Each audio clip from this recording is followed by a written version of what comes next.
हमारे YouTube channel Uttarakhand education diary पे। तो उत्तराखंड पुलिस कांस्टेबल का एग्ज़ाम, जैसा कि आप जानते हैं, उसके लिए यह क्लास है। उत्तराखंड पुलिस कांस्टेबल का जो एग्ज़ाम होने वाला है और कुछ ही समय बाद होने वाला है, आप सभी को पता है, ज़्यादा समय नहीं बचा हुआ है। तो सभी विद्यार्थी जो भी उत्तराखंड की तैयारी कर रहे हैं, उत्तराखंड पुलिस कांस्टेबल एग्ज़ाम की तैयारी कर रहे हैं, तो वो सभी विद्यार्थी इस क्लास उनके लिए क्लास काफ़ी महत्वपूर्ण है। इसका पीडीएफ आप टेलीग्राम चैनल से डाउनलोड कर सकते हैं और इन प्रश्नों के माध्यम से आप अपनी तैयारी को चेक कर सकते हैं तथा यह प्रश्न जो हैं काफ़ी महत्वपूर्ण है आपके लिए, इसलिए क्योंकि इसमें आपके लिए कुछ प्रश्न नए होंगे, कुछ पुराने होंगे। तो जो नए प्रश्न हैं उनको आप एक बार याद ज़रूर कर लीजिएगा और जो पुराने प्रश्न हैं उससे उसको वो आने पर आपका रिवीजन हो जाएगा। तो चलिए शुरू करते हैं इस क्लास को। तो पहला प्रश्न देखते हैं। पहला प्रश्न है, हिस्वणी जलप्रपात स्थित है कहाँ पर? तो इसका राइट आंसर क्या हो जाएगा? इस प्रश्न का सही उत्तर होगा ऑप्शन बी, अल्मोड़ा में। ठीक है। दूसरा प्रश्न है, भूमि की सर्वप्रथम माप किस शासक ने करवाई थी? तो भूमि की सर्वप्रथम माप किस शासक ने करवाई थी? बहुत ही आसान सा प्रश्न है। तो इसकी सर्वप्रथम माप ऑप्शन सी यहाँ पर राइट होगा, रत्नचंद ने करवाई थी। प्रश्न नंबर 3, टेम्पल टाइगर पुस्तक के लेखक हैं कौन? तो टेम्पल टाइगर पुस्तक जो है इसके लेखक कौन है? ऑप्शन ए, जिम कॉर्बेट है। ठीक है। प्रश्न नंबर 4 देखते हैं। प्रश्न नंबर 4 है हमारा, हिमालय बोलियों के विशेषज्ञ के तौर पर जाना जाता है किसे? तो हिमालय बोलियों के विशेषज्ञ के तौर पर किसे जाना जाता है? तो इसका राइट आंसर क्या हो जाएगा? डी शर्मा जी को। ऑप्शन बी इस प्रश्न का राइट आंसर हो जाएगा। प्रश्न नंबर 5, किस झील की आकृति अशोकखुर के समान है? तो किस झील की आकृति अशोकखुर के समान? तो इन चारों ऑप्शनों में से ऑप्शन सी यहाँ पर राइट आंसर हो जाएगा, सात ताल। प्रश्न नंबर 6 है, डोडीताल किस जिले में है? तो डोडीताल किस जिले में? ऑप्शन बी उत्तरकाशी जिले में है। ऑप्शन बी इस प्रश्न का सही उत्तर हो जाएगा। प्रश्न नंबर 7 है, खतलिंग ग्लेशियर कहाँ स्थित है? तो Khatling glacier option B Tehri जनपद में स्थित है। ऑप्शन बी इस प्रश्न का सही उत्तर हो जाएगा। प्रश्न नंबर 8, अलकनंदा नदी का उद्गम स्थल है कहाँ पर? तो ऑप्शन सी, संतोपंत हिमनद अलकनंदा नदी का उद्गम स्थल है। प्रश्न नंबर 9, रुद्रचंद को मुगल दरबार में बुलाने वाला शासक कौन था? तो इसका राइट आंसर हो जाएगा अकबर। ऑप्शन डी इस प्रश्न का सही उत्तर हो जाएगा। प्रश्न नंबर 10, ज्ञानचंद का राज चिन्ह क्या था? तो ज्ञानचंद का राज चिन्ह क्या था? ऑप्शन डी, गरुड़ ज्ञानचंद भी कहा जाता था। ऑप्शन डी इस प्रश्न का राइट आंसर हो जाएगा। रामगंगा बांध का दूसरा नाम है क्या? तो बहुत ही आसान सा प्रश्न है, कालागढ़ बांध। ऑप्शन बी इस प्रश्न का राइट आंसर हो जाएगा। प्रश्न नंबर 12 है हमारा। प्रश्न नंबर 12 को देखें तो क्या है, उत्तराखंड की 10 की जनसंख्या वृद्धि प्रतिशत है कितनी? तो option B 18.80%। Option B right answer हो जाएगा। प्रश्न नंबर 13 है हमारा। प्रश्न नंबर 13 को देखें तो इसका राइट आंसर क्या हो जाएगा? प्रश्न नंबर 13 का, उत्तराखंड के प्रथम मुख्य सचिव थे? बहुत ही आसान सा प्रश्न है। Option C, Ajay Bikram Singh. और यह एक महत्वपूर्ण प्रश्न है एग्जाम के लिए। प्रश्न नंबर 14 है, गढ़वाल दर्शन पुस्तक के लेखक है कौन? तो option C, Shivanand Nautiyal. Option C इस प्रश्न का राइट आंसर हो जाएगा। प्रश्न नंबर 15, उत्तराखंड में सबसे कम लिंगानुपात किस जनपद में है? तो राइट आंसर क्या हो जाएगा? ऑप्शन ए, हरिद्वार में। ऑप्शन ए इस प्रश्न का सही उत्तर हो जाएगा। प्रश्न नंबर 16, कुमाऊं में किस राजा को अनपढ़ राजा कहते हैं?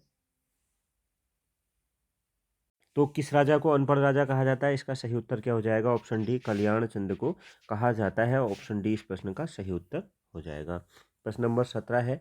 प्रश्न नंबर 17 को देखें तो 17 का राइट आंसर क्या हो जाएगा? अल्मोड़ा में चाय विकास बोर्ड की स्थापना कब हुई थी? तो इसकी स्थापना कब हुई थी? 2005 में। ऑप्शन सी राइट आंसर हो जाएगा। प्रश्न नंबर 18 है हमारा, नंदा राजा का जिक्र किस पुस्तक में किया गया है?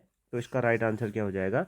Option A, Harshacharita. सोचिए, हर्षचरित्र पुस्तक में किया गया है। ऑप्शन ए इस प्रश्न का सही उत्तर हो जाएगा। कितनी पुरानी यात्रा है हमारी यह। प्रश्न नंबर 19 है, मिट्टी का महादेव किस चंद्र शासक को कहते हैं? तो इसका सही उत्तर हो जाएगा, शिवचंद्र जी को कहते हैं। ऑप्शन सी इस प्रश्न का सही उत्तर हो जाएगा। प्रश्न नंबर 20, कुमाऊं में पहला भूमि बंदोबस्त किया था? तो इसका राइट आंसर क्या हो जाएगा? ऑप्शन बी, चंदों ने किया था। इसका सही उत्तर हो जाएगा। अगला प्रश्न है प्रश्न नंबर 21, उत्तराखंड में कृषि योग्य कुल भूमि कितनी है? 21वें प्रश्न का सही उत्तर क्या हो जाएगा? ऑप्शन सी 13% है। ऑप्शन सी सही उत्तर होगा। प्रश्न नंबर 22, निम्न में से कौन सा जिला चाय उत्पादन हेतु प्रसिद्ध है? तो इसका सही उत्तर क्या हो जाएगा? Option B, Almora. Option B इस प्रश्न का सही उत्तर होगा। प्रश्न नंबर 23, निम्न में से किस जिले में गेहूं का उत्पादन किया जाता है? तो 23वें प्रश्न का सही उत्तर क्या हो जाएगा? देहरादून, हरिद्वार, पौड़ी, तीनों में ही किया जाता है। तो सही उत्तर हो जाएगा ऑप्शन डी। प्रश्न नंबर 24 है हमारा, निम्न में से कौन सा जिला लीची के उत्पादन हेतु प्रसिद्ध है लीची के उत्पादन के लिए? तो बहुत ही आसान प्रश्न है, ऑप्शन सी देहरादून। और यह प्रश्न बहुत महत्वपूर्ण है। आपने प्रीवियस ईयर प्रश्न अगर देखे होंगे तो काफ़ी सारे प्रश्नों में पेपरों में यह प्रश्न आपको देखने को मिला होगा। एक इम्पोर्टेंट प्रश्न है, इसे याद रखिएगा। प्रश्न नंबर 25, दर्शन हिमालय दर्शन जो योजना है यह शुरू हुई थी कब? तो इसका राइट आंसर हो जाएगा ऑप्शन सी 2015 में। इस चीज़ को ध्यान रखिएगा, ऑप्शन सी इसका राइट आंसर हो जाएगा। प्रश्न नंबर 26 देखते हैं। प्रश्न नंबर 26 है, गन्ना का सर्वाधिक उत्पादन करने वाला जिला है कौन सा? तो इसका राइट आंसर हो जाएगा उधम सिंह नगर। ऑप्शन सी इस प्रश्न का सही उत्तर हो जाएगा। प्रश्न नंबर 27 है हमारा, चमोली जिले में नागनाथ क्षेत्र किसके उत्पादन हेतु प्रसिद्ध है? तो 27वें का राइट आंसर हो जाएगा ऑप्शन बी तांबा। प्रश्न नंबर 28, मिश्रित वन खेती मॉडल से संबंधित व्यक्ति हैं कौन? तो ऑप्शन ए जगत सिंह जंगली। ऑप्शन ए इस प्रश्न का राइट आंसर हो जाएगा।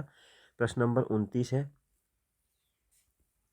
भारत हैवी इलेक्ट्रिकल्स का कारखाना कहाँ है? BHEL। तो बहुत ही आसान सा प्रश्न है, हरिद्वार में है। Option D. और यह बहुत महत्वपूर्ण प्रश्न भी है, आप ये इस प्रश्न को याद रखिएगा अगर याद ना हो तो अगला प्रश्न देखते हैं, कैलीपर का अन्य नाम है क्या? तो कैलापीर का अन्य नाम क्या है? तो ऑप्शन ए बूढ़ा केदार। ऑप्शन ए इस प्रश्न का राइट आंसर हो जाएगा। प्रश्न नंबर 31 है, उत्तराखंड में सूती वस्त्र उद्योग के सर्वाधिक कारखाने कहाँ हैं? तो राइट आंसर हो जाएगा ऑप्शन डी टिहरी में है। ऑप्शन डी, सॉरी ऑप्शन सब ये गलत हो गया यहाँ पर थोड़ा सा, इनमें से कोई नहीं है। ठीक है, तो इनमें से कोई नहीं। ठीक है, अब एक चीज़ है, आप कमेंट बॉक्स में ज़रूर बताइएगा ये सही उत्तर इसका क्या होगा। अगला प्रश्न है प्रश्न नंबर 32, बुग्यालों की मदर टेरेसा किसे कहा जाता है?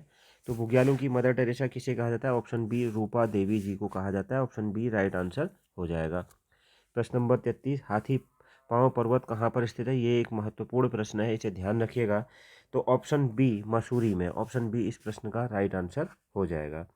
प्रश्न नंबर 34 है, गंगोत्री का गंगा माता मंदिर किस राजा ने बनवाया था? तो इसका सही उत्तर क्या हो जाएगा? ऑप्शन बी अमर सिंह थापा ने। ऑप्शन बी इसका राइट आंसर हो जाएगा।